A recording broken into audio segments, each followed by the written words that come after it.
Rohingya refugees walk back to their camp in Ukhia, Bangladesh. AFP Washington The US on Wednesday labeled the Myanmar military operation against the Rohingya population ethnic cleansing and threatened targeted sanctions against those responsible for what it described as horrendous atrocities. The situation in northern Rakhine state constitutes ethnic cleansing against the Rohingya, U.S. Secretary of State Rex Tillerson said in a statement, using a term he avoided when visiting Myanmar, also known as Burma, last week.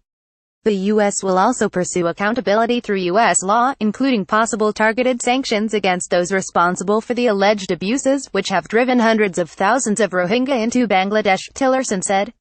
The U.S. shifted its stance in part to raise pressure on Myanmar's military and civilian leaders, who have shared power for the past 2 years under an uneasy arrangement after decades of military rule, to address the crises. Human rights monitors have accused Myanmar's military of atrocities, including mass rape, against the stateless Rohingya during so-called clearance operations following Rohingya militants' August 25 attacks on 30 police posts and an army base. More than 600,000 Rohingya Muslims have fled Rakhine state and Buddhist-majority Myanmar, mostly to Bangladesh, since the crackdown, which followed the insurgent attacks.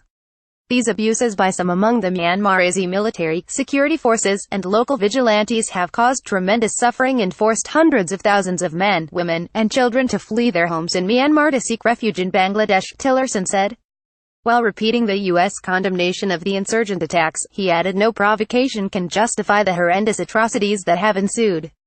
Myanmar's two-year-old government, led by Nobel Peace Prize laureate Aung San Suu Kyi, has faced heavy international criticism for its response to the crisis, though it has no control over the generals with whom it has to share power.